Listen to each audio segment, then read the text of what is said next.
Assalamualaikum, nama saya Muhammad Faizuddin Hashim. Nombor metrik 10.AB 18F 2026. Nama saya Muhammad Afiq bin Abdul Rahman. Nombor metrik saya 10.AB 18F 2052. Nama saya Muhammad Kira Azhar bin Hamid. Nombor metrik 10.AB 18F 2008. Okey, nama saya Muhammad Aikar bin Abdul Rashid. Nombor metrik 10.AB 18F 2016. Assalamualaikum warahmatullahi wabarakatuh. Nama saya Amir Zain bin Muhammad. Nombor metrik 10 DAB 18F 2067. Bismillahirrahmanirrahim. Hari ini kumpulan kami akan membentangkan tajuk perkenalan kepada kad kredit. Itu kami ada 3 poin penting utama: konsep kad kredit, definisi kad kredit, dan hukum dan pandangan ulama tentang kad kredit ni. First sekali, segala puji bagi Allah Tuhan sekalian alam. Selawat dan salam buat Rasul junjungan Nabi Muhammad SAW. Perkenalan kepada kad kredit. Terhadap kenalan kepada kad kredit, kita ada satu yang pertama, konsep kad kredit.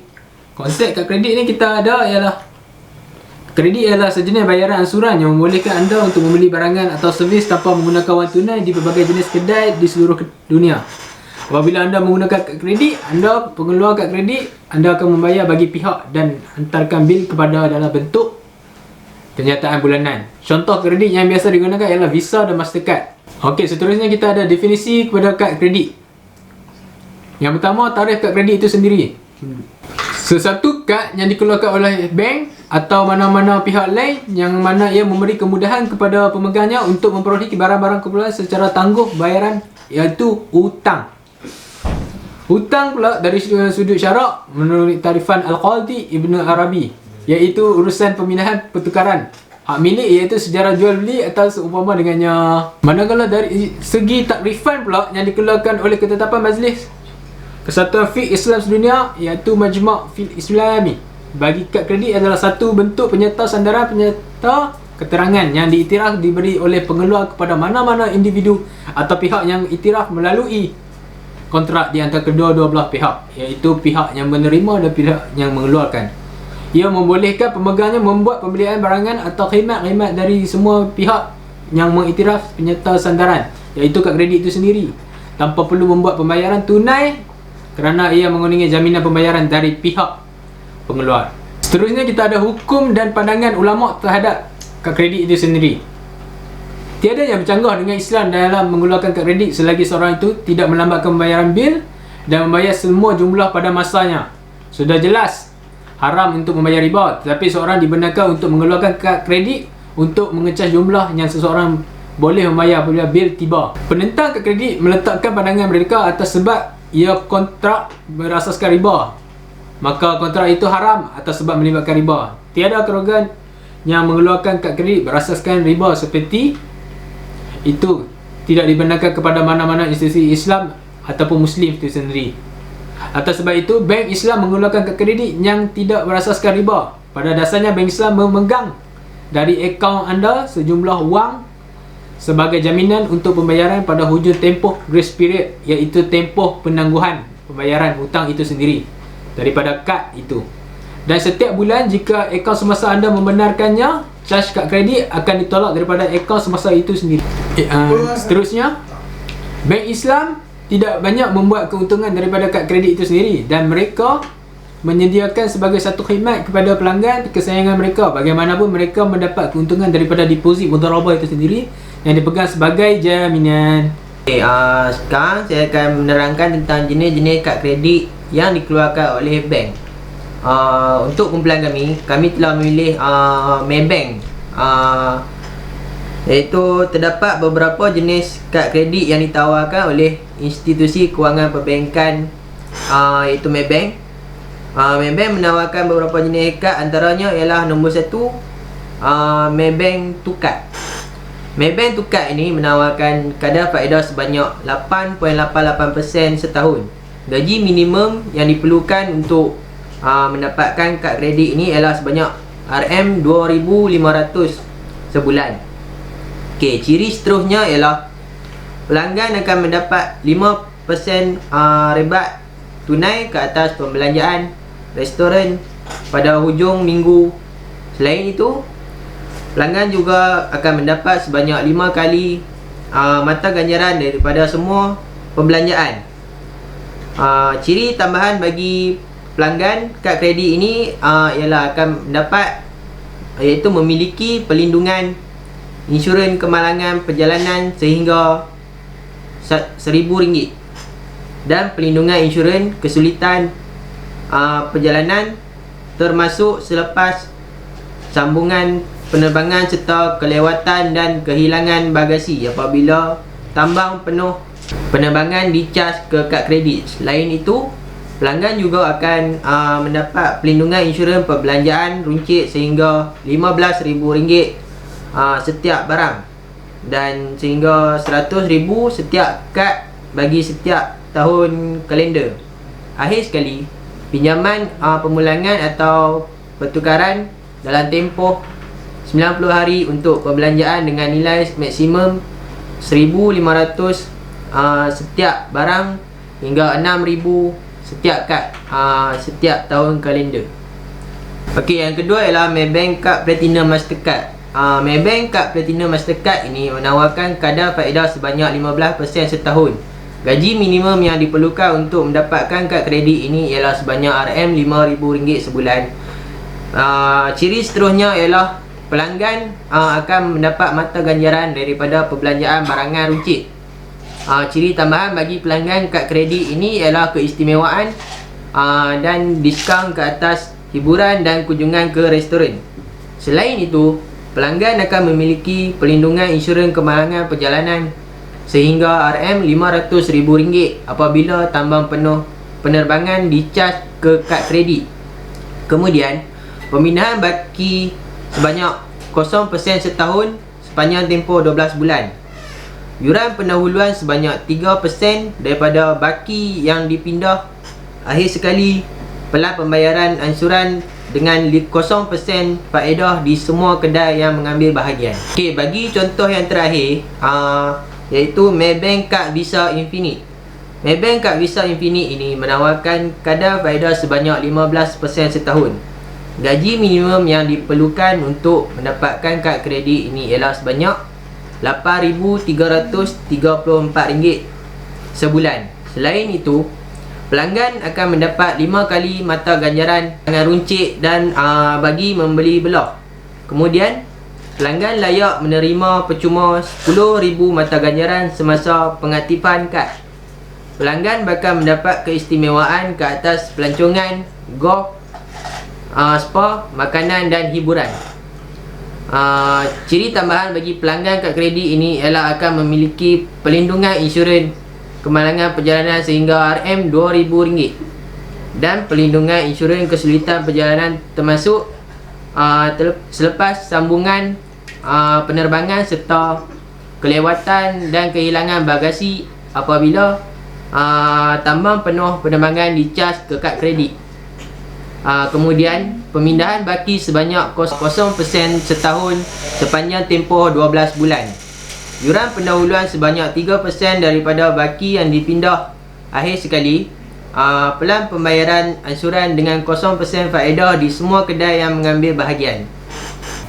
Okey, seterusnya kita ada antara syarat-syarat kelayakan untuk memohon kad kredit. Yang pertama, faktor umur dan sejarah kerja iaitu working history kita.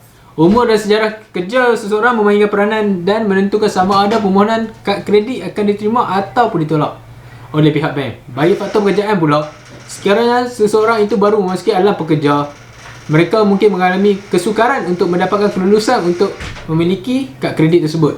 Pemohon mestilah sekurang-kurangnya telah bekerja selama 1 tahun untuk memastikan permohonan diluluskan. Selain itu, sekiranya permohonan adalah pekerja kontrak, pemohon juga mungkin berhadapan dengan kesukaran mendapat kelulusan untuk memiliki kad kredit tersebut.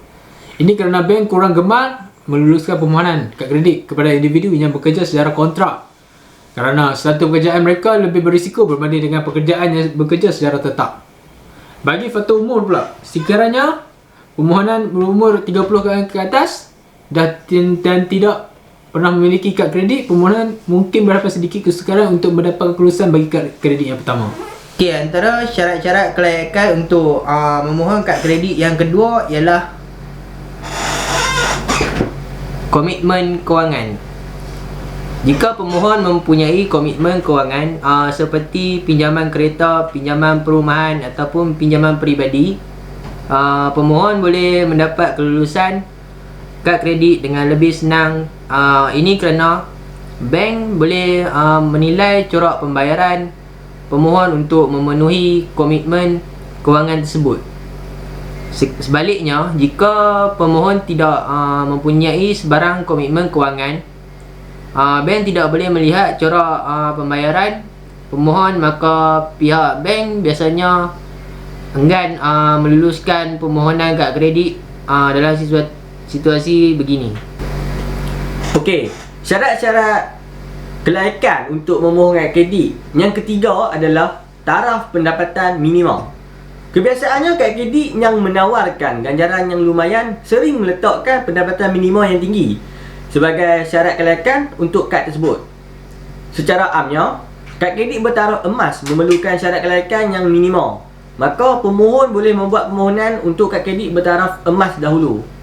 Setelah pemohon membuktikan tahap kebertanggungjawapan yang tinggi dan mempunyai corak pembayaran yang baik, pemohon kemudian boleh memilih untuk membuat permohonan kad kredit yang bertaraf premium. Okey, kita tengok syarat yang keempat. Apa syarat keempat? Iaitu rekod kredit yang bagus. Okey, jika rekod kredit anda buruk, permohonan anda bagi mendapatkan kad kredit mungkin tidak dapat diluluskan. Bank biasanya dapat menyemak rekod kredit anda menerusi pelbagai sumber, termasuklah Sistem Maklumat Rujukan Kredit Berpusat iaitu CCRIS. Jadi, sebelum pemohon membuat permohonan untuk kad kredit, pemohon perlulah mendapatkan dahulu salinan laporan kredit CCRIS untuk memastikan bahawa laporan kredit dalam keadaan baik sebelum membuat permohonan kad kredit. Pemohon boleh dapatkan laporan kredit CCRIS mereka dari Bank Negara Malaysia. Okey, terdapat beberapa kaedah fikiah yang berkaitan dengan tajuk kami. Okey, jadi kami akan menerangkan 3 jenis kaedah fikiah yang berkaitan. Okey, kaedah yang pertama, setiap perkara dinilai berdasarkan niat. Pertama sekali, mari kita belajari apakah maksud kaedah yang pertama. Kaedah pertama membawa pengertian bahawa setiap perkara yang dilakukan oleh mukallaf itu bergantung pada niat dan tujuannya. Dengan kata lain, kaedah tersebut menjelaskan bahawa setiap perkataan dan perbuatan dilakukan oleh mukallaf akan dinilai berdasarkan niat atau tujuannya. Dalam Islam, niat sangat penting dalam menentukan sama ada amalan seseorang itu mendapat pahala atau dosa. Niat juga dapat memastikan status sesuatu perkara itu sama ada halal ataupun haram, sah atau rosak, ataupun batal atau sah dari satu sisi dan batal dari satu sisi. Begitu juga dengan niat amalan ibadah. Niat boleh menjadikan sama ada wajib atau sunat atau seumpamanya.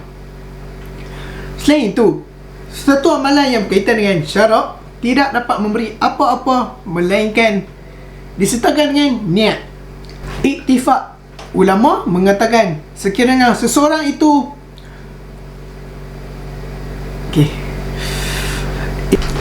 Ittifaq ulama mengatakan sekiranya seseorang itu mempunyai niat untuk melakukan kebaikan dan kebajikan tetapi gagal melakukannya kerana terdapat kesulitan ataupun masyaqqah, okey, dia akan tetap diberikan pahala oleh Allah. Dalam konteks lain, ittifaq ulama mengatakan sekiranya seseorang itu berniat untuk melakukan perkara yang tidak baik dan melakukan seperti dendam ataupun seumpamanya lah, maka tindakan tersebut dianggap berdosa. Hakikatnya, niat mempunyai kedudukan yang sangat penting dalam kehidupan umat Islam. Niat merupakan asas utama penerimaan amalan itu sama ada diterima ataupun ditolak oleh Allah Subhanahu Wa Taala. sekiranya amalan itu dilakukan secara betul dari segi kaifiat, namun salah dari segi niatnya, maka ia tidak diterima oleh Allah. Begitu juga sekiranya suatu amalan itu betul dari segi niatnya tapi salah dari segi kaifiatnya, ia juga menjadi sia-sia di sisi Allah. Justru kita perlu memastikan amalan yang dilakukan menjadi amalan yang terbaik dan diterima oleh Allah SWT dengan cara memastikan niat itu ikhlas kerana Allah. Dari aspek Islam berkenaan penggunaan kad kredit, okey, tiada salahnya menggunakan kad kredit selagi seseorang itu tidak menangguh bayaran bil dan membayar semua jumlah pada masanya. Bagi menjawab persoalan tentang penggunaan kad kredit daripada sumber yang diperoleh, menurut pandangan Dr. Muzammil Siddiqui, bekas Presiden Penyatuan Islam, yang menyatakan berikut: menggunakan kad kredit adalah seperti menggunakan sistem perbankan moden. Kebanyakan bank moden berasaskan riba dan Muslim terpaksa menggunakannya kerana tidak wujud bank tanpa riba. Dibenarkan untuk menggunakan perkhidmatan bank tersebut tanpa terlibat dalam riba. Dalam kaedah yang sama, dibenarkan menggunakan kad kredit tanpa terlibat dengan riba. Kad kredit memudahkan tugas. Okey, kad kredit menolong kita membayar barangan dan perkhidmatan kepada akaun kad itu tanpa membawa terlalu banyak wang sepanjang masa dan mengikat wang untuk tujuan kredit. Kad kredit sekarang diguna di seluruh dunia dan digunakan juga di negara-negara Muslim. Syarikat kad kredit membuat duit daripada yuran tahunan, daripada komisen yang mereka ambil dari pentadbiran.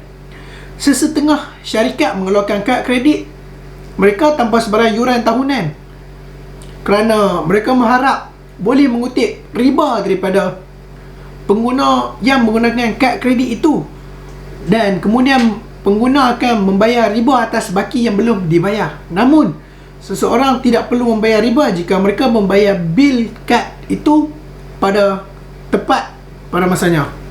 Tidak juga bercanggah dengan Islam dalam menggunakan hikmat ini selagi seseorang itu tidak menangguh bayaran bil dan membayar semua jumlah pada masanya.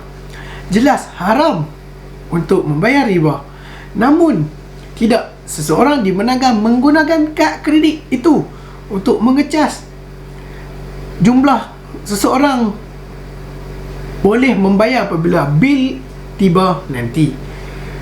Tetapi jika seseorang menggunakan kad kredit untuk meminjam wang dengan riba atau tidak membayar apa-apa yang dia tidak boleh membayar pada masanya, maka terlibatlah dalam riba yang diharamkan dalam Islam. Okey, niat ni apabila kita contoh macam kita nak buat sesuatu, kita niat dulu. Okey, contohnya kita berniat nak baca Quran. So kita niat saja untuk buat kebaikan, iaitu baca Quran, kita dah dapat pahala. Okey, tu belum kita buat. Kalau kita berniat untuk melakukan kejahatan, contohnya kita berniat nak merompok bank ke apa kan, okey, benda niat tu, niat kita nak merompok bank tu kira benda jahat, kita dah dapat dosa di situ. Okey, macam kad kredit ni, bila kita berniat untuk meringankan beban kita ke, untuk memudahkan diri kita dan keluarga, okey, kira semuanya itu untuk memudahkan keluarga dan family semua. So itu dah dapat pahala. Sebab apa? Kita ingin memudahkan kita punya family, kelancaran kehidupan dan kelangsungan hidup kita ni.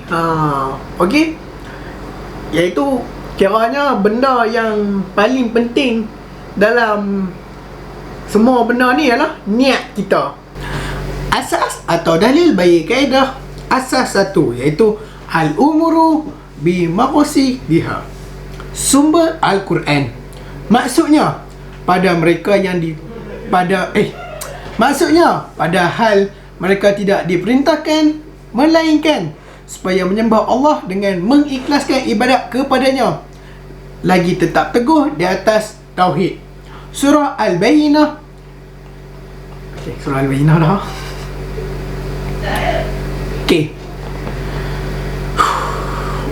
Dari surah Ali Imran.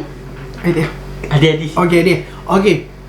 Sumber hadis daripada Umar Al-Khattab meriwayatkan bahawa Rasulullah SAW bersabda, maksudnya, sesungguhnya setiap pekerjaan itu diambil kira berdasarkan niat, dan sesungguhnya bagi setiap orang apa yang diniatkannya. Siapa yang berhijrah kerana Allah dan Rasulnya, maka hijrahnya itu kerana Allah dan Rasulnya. Setiap yang berhijrah kerana dunia ingin diperolehinya, atau sesiapa yang berhijrah kerana wanita yang dikahwininya, maka hijrahnya itu berdasarkan apa yang dia hijrahkan. Bagi rumusan kita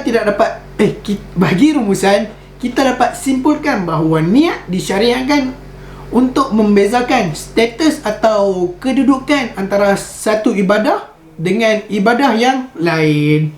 Okey, seterusnya saya akan menerangkan kaedah yang ketiga, iaitu kesukaran membawa kemudahan. Pertama sekali, mari kita mempelajari maksud al-masyaqqah dan al-taysir. Al-masyaqqah bererti kepayahan, kesukaran, kerumitan dan kesulitan. Sementara al-taysir membawa maksud kemudahan. Apabila dua istilah ini digabungkan, mereka menerbitkan satu kaedah fiqh yang bermaksud kesukaran membawa kemudahan. Pengertian masyaqqah atau kesukaran di sini berdasarkan pendapat fuqaha ialah kesulitan dalam menunaikan perintah Allah Subhanahu Wa Taala, iaitu ibadah ketaatan kepadanya, yang boleh membawa bebanan dan kemudaratan kepada manusia. Melalui kesukaran tersebut, maka ia terlepas daripada tanggungjawab syarak. Taisir atau keringanan pula maksudnya berlawanan dengan kesukaran, di mana ia merujuk kepada sesuatu yang tidak membebankan manusia. Oleh itu, dengan kata lain, bebanan yang menjadi kesusahan kepada umat manusia itu hendaklah dihindarkan. Ini adalah kerana melalui prinsip kaedah asas tiga ini, Islam memberi pengecualian kepada manusia apabila berhadapan dengan situasi yang mendesak. Bentuk pengecualiannya adalah dengan memberi kelonggaran atau keringanan hukum dengan membenarkan pemilihan alternatif lain kepada setiap orang dalam menghadapi pelbagai rintangan dan halangan. Berdasarkan kaedah ini, terbentuklah semua hukum rukhsah dalam syariat Islam. Selain itu, Dr. Monzer Kaf, iaitu seorang pakar ekonomi Islam terkenal dan kaunselor, berkata, saya dengan yakin boleh menerangkan kaedah berpandukan Al-Quran dan As-Sunnah. Al-Quran melarang riba, Sunnah juga melarang banyak urusan yang tidak bermula dan tidak adil. Tetapi wahai saudaraku, tiada larangan atas urusan melibatkan pihak ketiga. Adakah saudara dapatkan fakta itu daripada Al-Quran dan Sunnah? Itu pertanyaan daripada beliau. Memang benar, terdapat urusan tertentu yang melibatkan pihak ketiga yang diharamkan. Tetapi bukan kerana urusan itu melibatkan tiga pihak, tetapi kerana sifat urusan itu jatuh dalam sepadan yang haram. Contohnya, dibenarkan seorang pihutang memberikan diskaun kepada penghutang, tetapi memberi diskaun atas nota janji ataupun promissory note oleh penghutang kepada pihak ketiga, iaitu sebuah bank, dan bank itu mendapat nilai muka ataupun dipanggil face value pada tempoh matang adalah haram kerana melibatkan riba. Sebaliknya, dibenarkan memindahkan wang atau hutang daripada seseorang kepada orang lain pada nilai muka face value.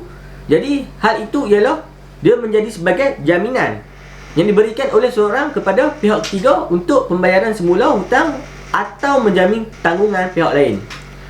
Terdapat banyak contoh berkenaan hal ini. Seterusnya, kad kredit ialah ciptaan baru dan ulama menganggap kad kredit sama ada sebagai satu jaminan diberikan oleh pengeluar kepada penjual yang menerima kad kredit atau sebagai perpindahan hutang oleh penghutang kepada pihak lain, iaitu dikenali sebagai pengeluar.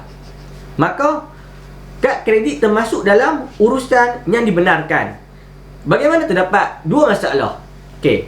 Pertamanya, bagi pengeluar dan yang lain bagi pengguna. Hal ini berkaitan dengan fakta dalam kontrak di sini biasanya mengandungi unsur riba jika pembayaran dilambatkan dan jika wang dikeluarkan. Okey. Mengeluarkan satu kad seperti itu dengan syarat riba tidak dibenarkan dalam syariah. Bank Islam tidak boleh menerbitkan kad kredit dengan syarat sedemikian. Menerima kad kredit dan menggunakan kad kredit bukanlah hal yang sama. Khasnya jika kad kredit memudahkan dan membuang kesusahan. Contohnya di kebanyakan negara, anda menempuh bilik hotel atau menyewa kereta atau membuat tempahan biasa tanpa kad kredit. Perhatikan, yang syarat riba bukanlah yang penting dalam kredit kad. Kredit kad mempunyai jika, iaitu jika anda tidak membayar dalam masa tertentu, jika. Tetapi pembayaran dibuat di luar tempoh grace period ataupun tempoh penangguhan, maka syarat riba dikuatkuasakan. Dan jika anda mengeluarkan wang dari mesin, syarat riba juga dikuatkuasakan.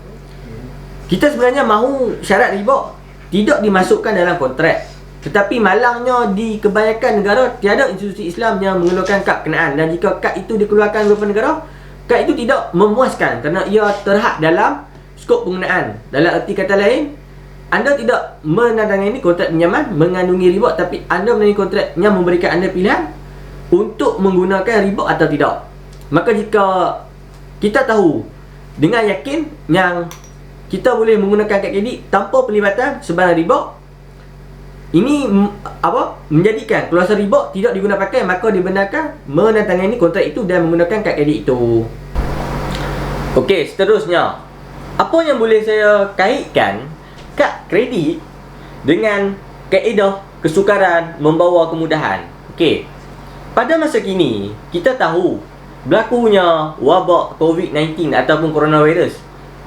Kita sedia maklum, kerajaan telah memberi garis panduan ataupun SOP, iaitu Standard Operation Procedure.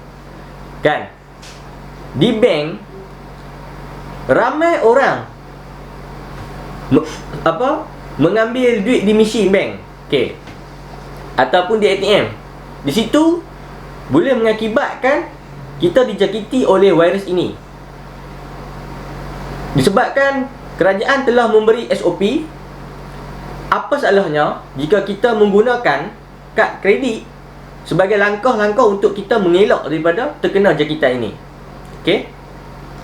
Kemudian, kad kredit juga secara tidak langsung memberikan kita perlindungan dan juga kemudahan, di mana kad kredit ringan dan kita mudah membawanya di mana-mana saja.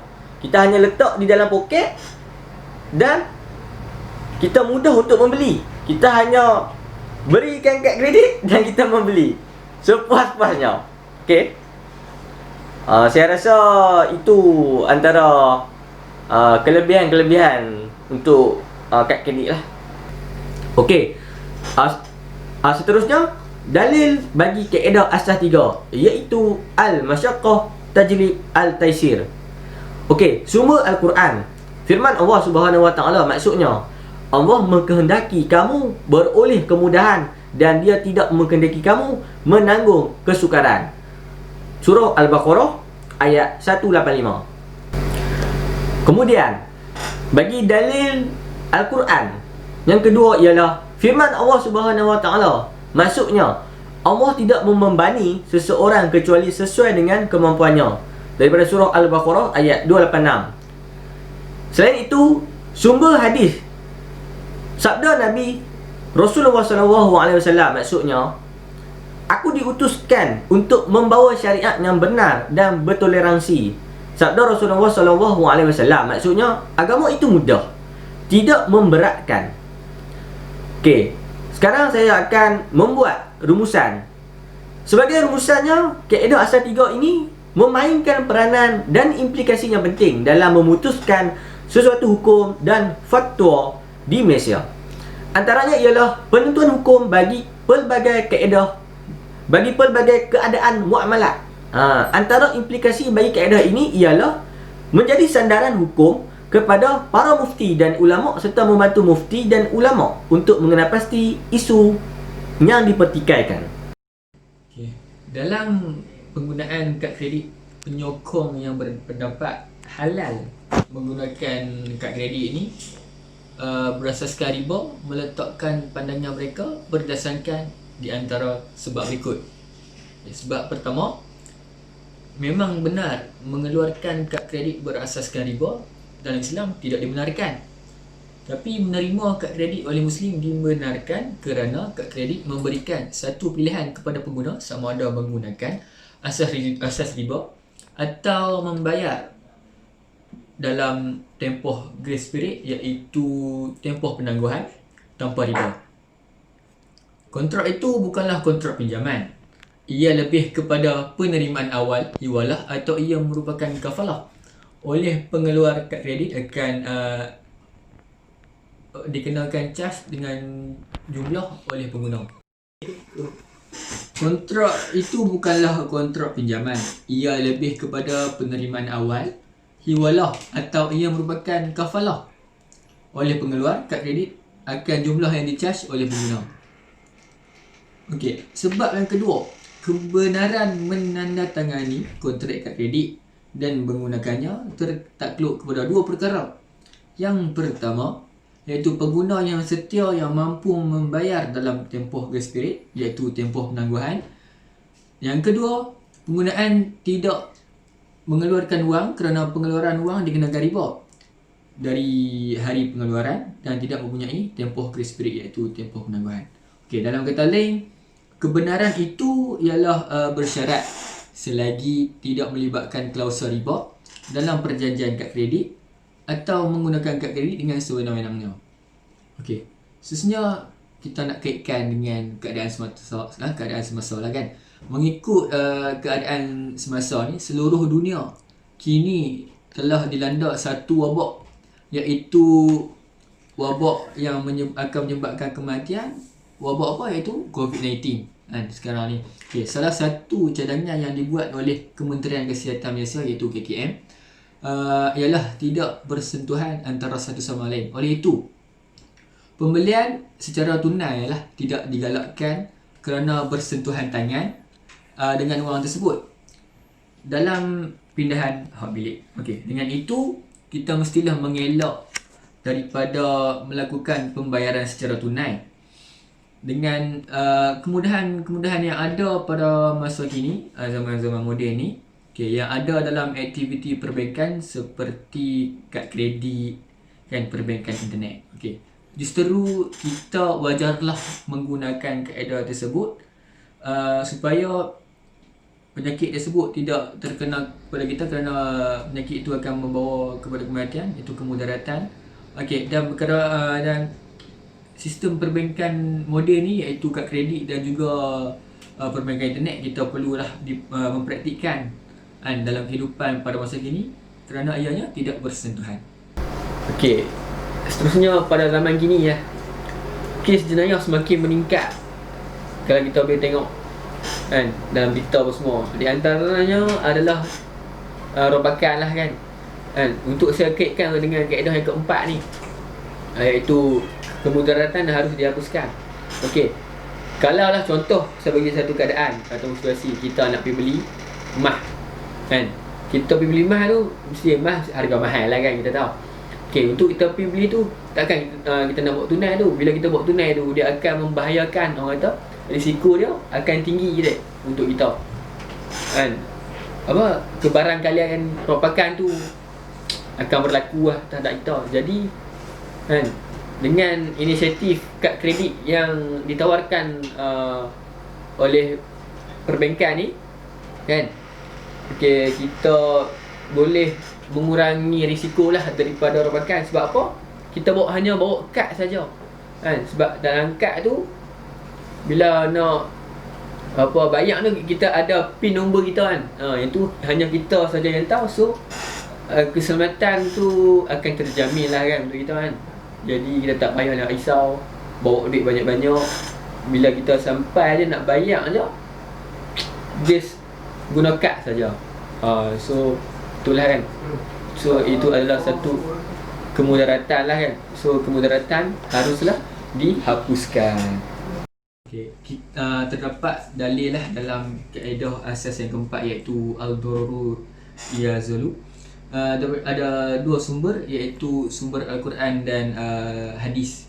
Okey, kita tengok sumber Al-Quran yang pertama, iaitu daripada surah Al-Talaq.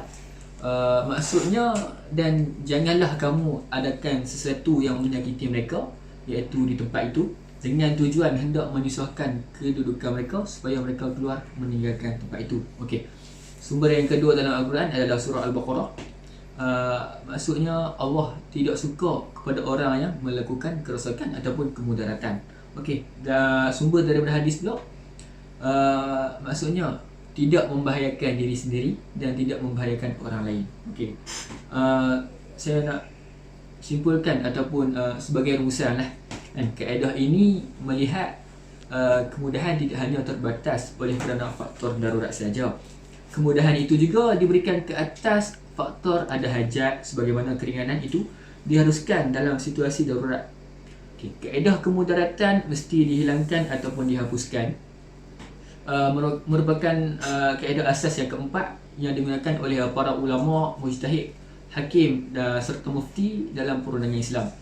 Okay, ia membawa maksud bahawa sebarang bentuk kemudaratan wajib dihilangkan dan dihapuskan, sama ada terhadap dirinya sendiri ataupun orang lain, ataupun terhadap mana-mana individu dan orang di sekelilingnya lah. Okay. Kaedah al-dara yuzal ni dan kaedah pecahannya amat penting dalam perundangan Islam dan banyak berperanan dalam menyelesaikan permasalahan fiqh. Okey, akhir sekali, kesimpulan yang dapat kami simpulkan daripada tajuk yang kami dapat, iaitu qawaid fiqhiyah memberi manfaat yang amat besar terhadap fiqh. Sementara itu, qawaid fiqhiyah merupakan salah satu kaedah untuk memperoleh maslahah. Ilmu kaedah fiqh merupakan ilmu yang agung di mana melaluinya manusia dapat mengetahui hakikat fiqh, tempat perolehannya, tempat pengambilan dan rahsianya. Dengan ilmu ini, seseorang akan lebih menonjol dalam pemahaman dan penghayatannya terhadap fiqh dan mampu untuk menghubung, mengeluarkan hukum dan mengetahui hukum masalah yang tidak tertulis, hukum peristiwa, kejadian dan isu yang sentiasa berlaku sepanjang masa. Selain itu, kepentingan dan kemanfaatan qawaid fiqhiyah terhadap fiqh dengan mengetahui dan menguasai kaedah fiqhiyah, kemampuan dan keupayaan ahli fiqh untuk memperjelaskan kaedah penghasilan fatwa akan semakin bertambah. Ini adalah kerana bagi orang yang berpegang kepada furu' fiqh tanpa merujuk kepada qawaid fiqhiyah, dia hanya akan menemui banyak pertentangan atau perselisihan dalam masalah furu' fiqh dan bukannya kaedah untuk mengatasinya. Akhir sekali, kita boleh simpulkan bahawa qawaid fiqhiyah mempunyai peranan yang signifikan dalam perundangan Islam. Oleh itu, ulama dari semua mazhab fiqh sejak dahulu telah memberikan tumpuan dan perhatian besar dalam merangka, merumuskan dan menyusun kaedah fiqh sehingga tersusunnya kitab khusus yang membahaskan kaedah fiqh tersebut. Sekian, terima kasih.